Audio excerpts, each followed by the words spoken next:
حدیث ہے دیوس جنت میں نہیں جائیں گا، اور دیوس اس شخص کو کہتے ہیں عربی زبان میں جس کے سامنے بے حیائی ہو رہی ہو، لباس کی بے حیائی خاص طور سے، اور اس کی عورتیں بے حیا ہو اور اس کے بعد بھی وہ خاموشی اختیار کرے، یہ ہے دیوس۔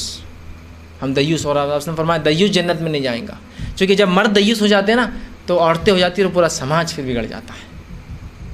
تو اس بات کو ہم سمجھیں تو ہمارے عورتوں کے فیشن پرست ہونے کی، عورتوں کے بے حیا ہونے کی، عورتوں کے ننگ دھڑنگ کپڑے پہننے کی وجہ خود عورتیں نہیں ہیں، یہ میرے اپنے بھائی ہیں، یہ ان کے باپ ہے جن کی آنکھوں کا پانی مرا ہوا ہے، یہ ان کے شوہر ہے جن کی حیا شرم اور آنکھوں کا پانی مرا ہوا اور دیوس ہو چکے ہیں، یہ ان کے بھائی ہے جن کی آنکھوں کا پانی مرا ہوا ہے، جس کے نتیجے میں عورتیں بگڑی ہیں۔ گھر کا ذمہ دار مرد جب بگڑتا ہے نا تو اس کے ماتحت عورت بگڑتی ہے۔ یہ ہمارے مردوں کی آنکھوں میں چیز خوشنما ہوئی جس لیے ہماری عورتیں بگڑی ہیں، لیکن اس کا ہرگز مطلب نہیں عورتیں بولے ہاں ہاں ہم بچ گئی، کہ فیض بھائی نے بول دیا اب شوہر اور باپ اور بھائی ذمہ دار ہیں۔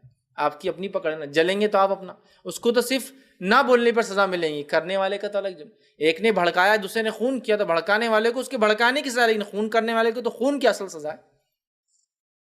سمجھ رہے بات کو؟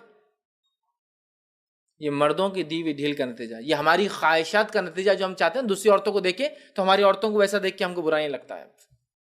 تو اس گھر نبی کریم نے فرمایا وہ شخص دیوس ہے جسے اس بات کی پرواہ نہ ہو کہ اس کے گھر میں کون آتا جاتا ہے۔ دیوس مینس پتہ ہے آپ کو کیا ہوتا ہے؟ اردو میں بتاؤں، ناراض تو نہیں ہوں گے؟ بے غیرت۔ یعنی اگر ہماری زوجہ، ہماری گھر کی عورتیں نامحرموں سے ہنس ہنس کے باتیں کر رہی ہوں، نامحرم وہ گھر میں گھسیڑے ہیں، تو یاد رکھیں ایسے شخص کو آپ کے نبی نے دیوس کہا ہے۔ نامحرم کون ہوتا ہے؟ یہ نہیں کہ کوئی اجنبی گھر میں محلے کا لڑکا گھسرا ہو، خالہ زاد، پھپھی زاد، چچا زاد، ماموں زاد، ان کزنوں سے پردہ ہے آپ کی بیوی کا، وہ نامحرم ہے۔ اسی طرح لڑکی کا اور خالو کا پردہ ہوتا ہے، اسی طرح آپ کا اور ممانی کا پردہ ہے۔ اسی طرح اگر آپ کی چچی خالہ نہ ہو سکی، باہر سے آئی ہیں، تو چچی کا اور آپ کا بھی پردہ ہے۔ ہمارے یہاں کہاں اس کا خیال کرتے؟ اللہ کے نبی پردے کے احکام بیان فرمائیں، اور ہماری حالت یہ ہے کہ اگر ہم اس طرح کی باتیں بیان کریں تو یہ عورتیں ہمارے خلاف بولنا شروع کر دیتی ہیں۔ ارے کیا ہم غاروں میں چھپ کے بیٹھ جائیں؟ دودھ والے سے ہنس کے یہ باتیں کر رہی ہیں، پر سبزی والے سے یہ باتیں کر نکل رہی ہے، اور وہ مرد دیکھ رہے ہیں، لیکن ہماری غیرت ہی سوئی پڑی ہے کہ آپ صلی اللہ علیہ وسلم فرماتے ہیں کہ 3 لوگ ہیں جن پر جنت حرام کر دی گئی،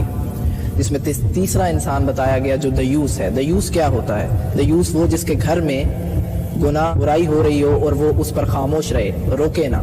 اور تم کیسے گوارا کرتے ہو تمہاری ماں، تمہاری بہن، تمہاری بیٹی، تمہاری بیوی بغیر دوپٹے کے سر ننگا ہے اور بازاروں میں پھر رہی ہے؟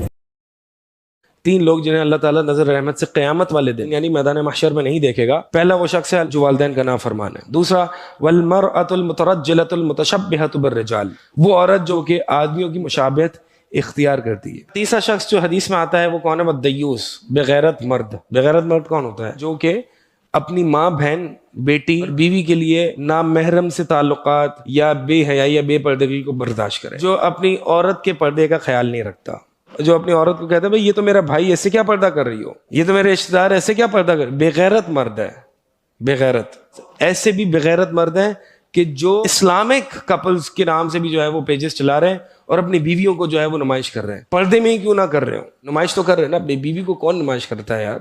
ایک یہ جو پریکٹسنگ مسلم اینڈ مسلمہ، یہ بھی ایک نیا ٹرینڈ ہے کہ اپنی بیویوں کی نمائش کرنا۔ دیوس ہے یہ۔